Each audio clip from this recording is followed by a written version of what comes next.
Hello बच्चों, कैसे हो?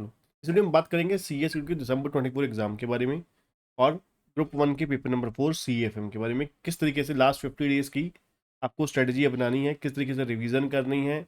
और ये वीडियो दो बच्चों के लिए स्पेशली है, टू टाइप के बच्चों के लिए है। एक जिनकी पूरी प्रिपरेशन हो चुकी है, रिवीजन के लिए तैयार हैं। दूसरा वो जिनके अभी एक्चुअली में अभी तक भी प्रिपरेशन नहीं हुई और वो किसी न किसी एक्चुअली में वो कंफ्यूज है, कंफ्यूजन में है कि तैयारी हो पाएगी कि नहीं हो पाएगी या किस तरीके से करें। उनके लिए भी ये वीडियो यूज़फुल रहेगा। बताऊंगा लास्ट में किस तरीके से तैयारी करनी है। मेरा नाम है बच्चों सी एस संदीप बोड़ा, और जो बच्चे चैनल पे नए हैं चैनल को सब्सक्राइब कर लीजिए फटाफट और बेल आइकन दबा लीजिए और वीडियो को लाइक और शेयर जरूर कीजिएगा। तो चलिए बात करते हैं लास्ट 50 डेज में आपको किस तरीके से CFM को प्लान करना है। नंबर एक, चैप्टर वाइज अगर हम बात करें तो सबसे पहले कोई भी चैप्टर आपको रिवाइज करना है। मान लो जैसे कि आपका रेशो है, ठीक है, आपका कैश फ्लो स्टेटमेंट है, चाहे आपका मार्जिनल कॉस्टिंग है, ठीक है, शेयर कैपिटल है, कोई भी मतलब इस टाइप का चैप्टर है आपका, तो पहले आप क्या कीजिए, शेयर कैपिटल जैसे चैप्टर को नहीं, जो मैंने पहले 3 चैप्टर लिखे ये फॉर्मूला बेस्ड थे, फॉर्मेट बेस्ड थे, तो पूरे चैप्टर को पहले रिवाइज कीजिए। रिवीजन करने का तरीका क्या है, जिन बच्चों ने सिलेबस कंप्लीट कर लिया है या नियर अबाउट टू कंप्लीशन है, पहले प्रोविजन रिवाइज कीजिए। सबसे पहले प्रोविजन रिवाइज कीजिए। जैसे कि फॉर एग्जांपल रेशो की रिवीजन कर रहे हो तो पहले रेशो के सारे फॉर्मूले याद कीजिए, रिवाइज कीजिए। हर फॉर्मूले में क्या क्या पॉइंट थे, क्या क्या टेक्निकलिटी थी, क्या क्या याद करने वाला था, सब कुछ रिवाइज कीजिए। फॉर्मेट अगर है रिवाइज करने वाला वो भी रिवाइज कीजिए।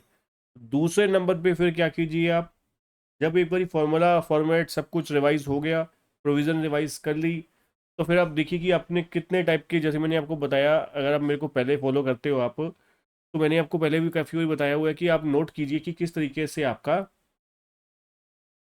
जो चैप्टर आपने किया उसमें कितने टाइप के क्वेश्चन आपको आते हैं एग्जाम में, ठीक है। तो मार्क किया होगा आपने पहले कि ये क्वेश्चन डिफिकल्ट है, ये टेक्निकल है, तो इसको रिवाइज करना है। तो वो क्वेश्चन जो डिफिकल्ट है, टेक्निकल हैं, उनको रिवाइज कीजिए। फिर ICSI के जो स्टडी मटेरियल के क्वेश्चन हैं और जो अभी तक के पेपर हैं, क्वेश्चन पेपर को उस चैप्टर के क्वेश्चन को सॉल्व करके देखिए। देन फिर आपका full and final chapter ready हो जाएगा। हर चैप्टर में ऐसे ही अप्रोच रखिए। अब मान लीजिए जैसे कि शेयर कैपिटल जैसे चैप्टर है, डिबेंचर जैसे चैप्टर हैं जो जनरल एंट्री बेस है, तो उनका पहले जनरल एंट्री रिवाइज कीजिए। देखिए कि कॉन्सेप्ट, सिंगल कॉन्सेप्ट जैसे शेयर कैपिटल है उसमें तो 2 पार्ट में ही share issue for consideration cash, other than cash, ठीक है। तो कैश में फिर आ गया कि जनरल एंट्री के अंदर स्टेप्स आ जाते हैं ना, ठीक है ना। जो सिंपल क्वेश्चन है, फिर प्रोराटा वाला है, फिर pro rata plus four feature and issue है, ठीक है। फिर उसमें आपको और क्या आ सकता है, आपको कैश बुक आ सकती है, बैलेंस शीट आ सकती है। वो स्टेप बाय स्टेप अपने दिमाग में करिए कि इस चैप्टर में से ये क्वेश्चन आ सकता है। आप फिर उस चैप्टर में से नोट कीजिए कि हाँ यहाँ पे मेरी कमियां हैं, इस चीज़ को मेरे को याद कर लो, रट लो। अगर आपको लगता है कि कहीं चीज़ पे कोई आपको लॉजिक में कुछ कमी लग रही है तो लास्ट स्टेप पे कोई दिक्कत नहीं है। कहीं पर आपको डाउटफुल होता है तो उसको रट लीजिए, ठीक है ना, उसको रट लीजिए। जब कहाँ पर कहीं कहीं किसी स्टेप पर आपको, किसी स्टेज पर आपको लगता है वही यार ये चीज़ बार बार स्किप कर जाती है माइंड से, तो उसको लर्न कर लीजिए। ईजीएस्ट वे ये होता है, ठीक है। फिर आप उसके बाद अगर हम बात करें बेस्ट वे क्या होता है, पास्ट से क्वेश्चन आंसर हो गए, स्टडी मटेरियल ICSI का हो गया, आपने जो इंपॉर्टेंट क्वेश्चन थे वो आपने कर लिए। अगला टास्क क्या होना चाहिए हमारा, टेस्ट देके देखिए। अगर हमने टेस्ट सीरीज ले रखी है किसी की, बहुत बढ़िया बात है। टेस्ट सीरीज बच्चों ज़्यादा कंजूसी मत किया करो यार, ठीक है ना। कमा लोगे, 1 महीने में ही पैसा कमा लोगे जितना आप पूरा कोचिंग में टेस्ट सीरीज में खर्च करोगे, ठीक है ना।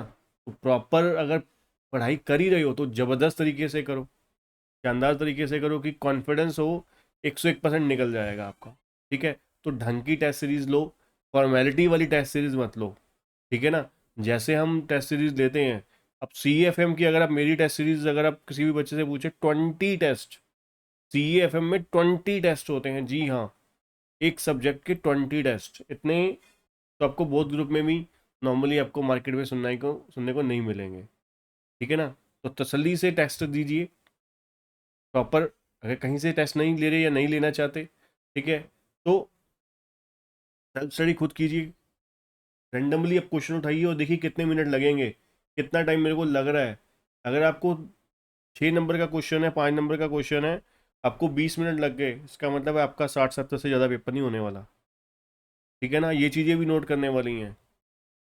ठीक है ना, रिवीजन में हमारे को ये सबसे बड़ा डिफिकल्ट टास्क होता है कि भाई पेपर तो आता है, अब बच्चा ये तो हर टीचर ये करिए तो हर टीचर करवाता है, पेपर आता है, पर वो हो भी पाएगा कि नहीं हो पाएगा 100 नंबर का। ठीक है ना, तो अगर 100 नंबर का आता है, लिखा आपने 60 नंबर का और 40 नंबर का आया ना आया एक बराबर हो गया ना, गई भैंस पानी में। समझ रहे हो ना, तो जब तक 100 नंबर का लिखोगे नहीं तो 100 नंबर मिलेंगे कहाँ से। तो लिखा 60 नंबर का है आपने, तो 60 नंबर के अकॉर्डिंगली मार्क्स आएंगे। 100 का लिखोगे 100 के अकॉर्डिंगली आएंगे। समझ गए, तो इसलिए ये चीज़ें भी नोट कीजिए। अब दूसरा क्वेश्चन आता है उन बच्चों के लिए जो क्या है, अभी तक कॉन्फिडेंट नहीं है कि सर सिलेबस नहीं हुआ, तो उनके लिए ये है, आप क्लासेस लीजिए। ठीक है, या सेल्फ स्टडी करें, सेल्फ स्टडी का तो अभी मौका नहीं रहा, टाइम नहीं रहा इतना। ठीक है, क्लासेस लीजिए, और 50 दिन में हो सकता है, बिल्कुल हो सकता है। सेलेक्टिव बेसिस पर स्टडी हो सकती है। ठीक है ना, सेलेक्टिव बेसिस पर स्टडी हो सकती है। जो जो इम्पोर्टेंट है, अभी भी मौका है, जो जो इम्पोर्टेंट है वो इम्पोर्टेंट क्वेश्चन, इम्पोर्टेंट चैप्टर को, इम्पोर्टेंट चैप्टर की सेलेक्टिव, और जो इजी इजी हैं उसको कंप्लीट कर लिया। ठीक है, तो टीचर, जिस टीचर की आप क्लासेस लेंगे, चाहे मेरी लेंगे, तो मैं आपको गाइड कर दूंगा। ठीक है, गाइड है मैं, जैसे मैं क्लास लेने के बाद हर बच्चे को अपने गाइड करता हूँ किस तरीके से आपको तैयारी करनी है। ठीक है, तो वो गाइडेंस जरूर लीजिए अपने टीचर की, तो फिर आपको बहुत अच्छे से आपका सिलेबस हो सकता है, अभी भी स्कोप है। ठीक है जी, होप अभी भी बाकी है। ठीक है बच्चों, तो ऑल दी बेस्ट, फटाफट तैयारी कीजिए और बढ़िया से इस बार 100% एग्जामिशन आनी चाहिए। ऑल दी बेस्ट मेरी तरफ से।